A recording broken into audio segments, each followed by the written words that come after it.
Good evening, ladies and gentlemen. Welcome to a new episode of Flesh Wound Farce, where we review and discuss your and our favorite comedy films. This is the world's first and only combination trivia host and professional wrestling announcer of Chilean descent that currently resides in Southern California, Ozzy V. And with me, as always, on this program, first in the Northern California Bay Area, world-famous juggler Greg Larson. How you doing, Greg? Hockey season's beginning, and the 49ers finally didn't choke after halftime, so I'm great. How about yourself, Ozzy? You had to open up a football.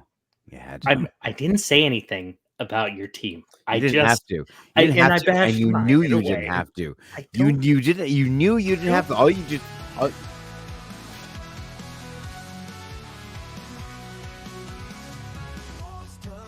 Come on, it's our sports talk music.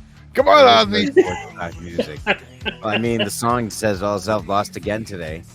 Oh, but man, what a mess. What a mess. Does anyone have Ryan Tannehill's number? We need somebody who can just complete a deep pass. That's it. I can't talk about it, or it's going to ruin the show. Cut the music. We're done. I'm not talking about sports anymore. Also with us, ladies and gentlemen, Fletchman producer Todd. How you doing, Todd? I'm doing much better now that we've had some snappy music start us off. Yeah. All right, ladies and gentlemen, this week we do get the pleasure of reviewing and discussing Transylvania 65000, released on November 8th, 1985. Todd, do you have a trailer available? Yes, sir, I do. Let's roll it, please. Thank you.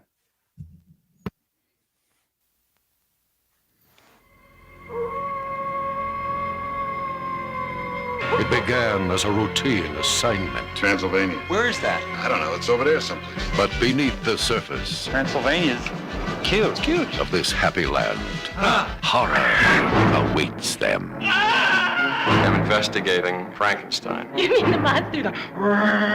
And a terrible secret lurks in the shadows. I'm terribly sorry. We thought you were an animal. He is. Now they're discovering the truth Did you see Dracula? Yeah, when it first came out. about the creatures of the night. Shut up, you lowlife. I'm low. The curse of the undead. Did you want to hurt me? Hurt you? No. Bite you? The terror of the full moon. Oh, yeah. I'm going into town. And the monster that science created Full house. but could not destroy. Does this hurt? Does this hurt? Good. Everything hurts. Jeff Goldblum, Ed Begley Jr., Hi, ladies. Joseph Bologna, and Gina Davis Tell me you want me to. for a good time called Transylvania 65000.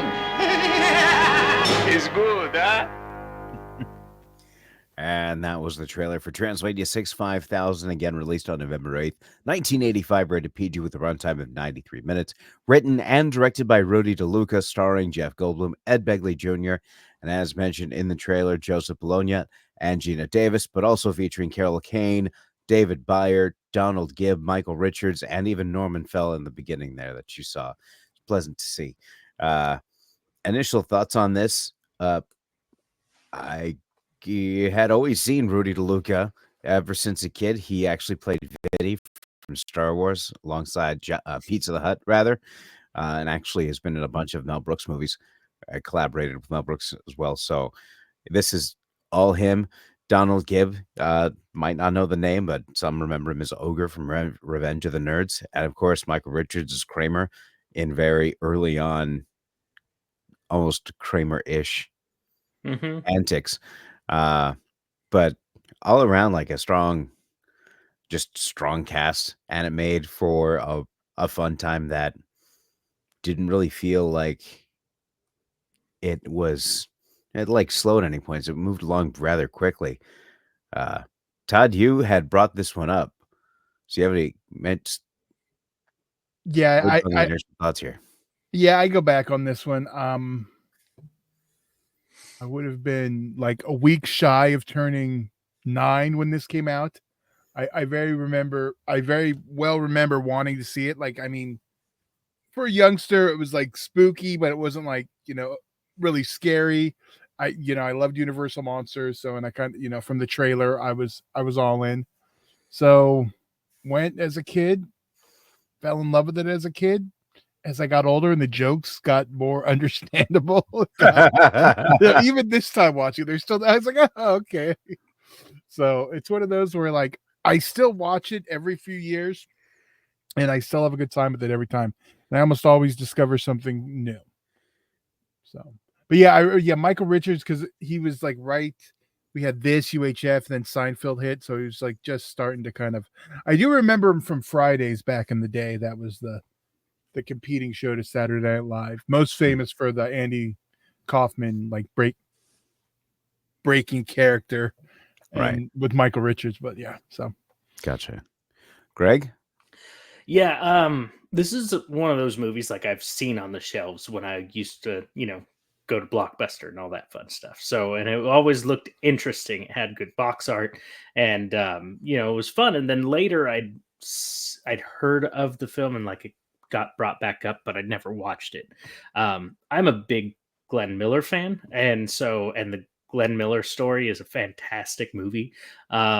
And so I was curious, how much it would relate to the Pennsylvania 65000 song of Glenn Miller's. So yeah, I was really intrigued to watch this, and on top of that, anything Jeff Goldblum or Carol Kane, like I love. So I was really excited to dive into this movie. I don't want to undersell Ed Begley Jr. in this too, because he hits the comedy notes pretty well too. It's almost Yeah, sure.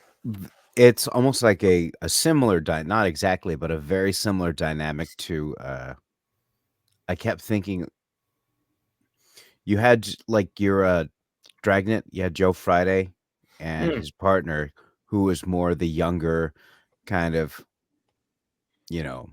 suaver guy, and then Joe Friday was the by the book character. So yeah, that Begley characters Jr. as kind of the straight and narrow one, and Jeff Goldblum is kind of like almost like the Jim, so to speak.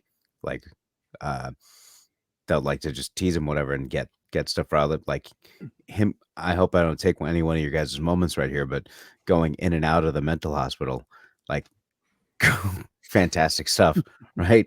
But going into those favorite moments, Todd, do you want to kick this off? Ooh. I got a few. Yeah. Jeez, I wasn't ready. Let me actually maybe set this up here. So, because I actually could do two things, and maybe I'll kick this off, because could do one regular moment, but I also had a list of Michael Richards moments.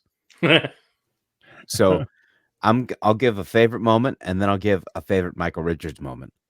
My favorite bit from this movie that was so just under, I think it might have gone underappreciated by a lot of people, was the knocking bit. Like that just seems so classic. And then 3 minutes later, it was the knock and then come in. Like that had happened 3 minutes after the last knocking scene. So if you were really paying attention, you wouldn't notice it.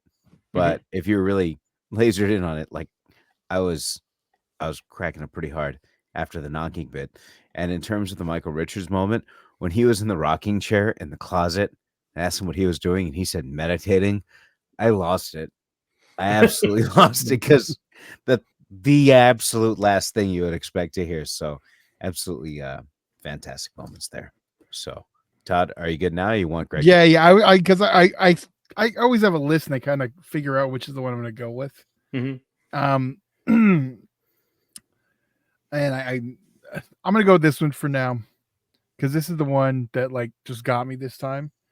And it's towards the end when Ed Begley Jr.'s character is kind of like trying to lead the crowd, and he starts the wrong chant. And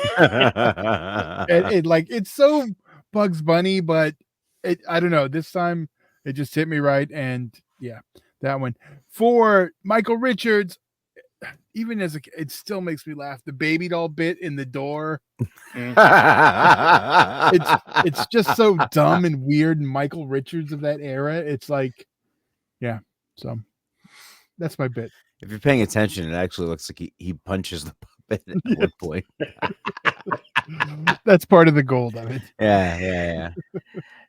For Michael Richards, I mean that baby moment was fantastic. But because I like the Pennsylvania 65000 song, the bit that they did with the ringtone and doing the 3 sections of the song where it was they do the ring and then the Transylvania 65000 and then the Transylvania 65000 and then the third time had it play a little bit longer, which it does in the song before answering. So I thought that was a really nice homage. It's not really a comedy bit of his, but I thought it was a really nice touch for them. And then for funny moment, there's a window scene where Carol Kane's bothering her husband while he's like cleaning the windows. And I was like, that's really funny and cute. And then when she like fell, the scream of hers like made me laugh so hard. It was so, like you said earlier, Looney Tunes, which was great. Yeah, it was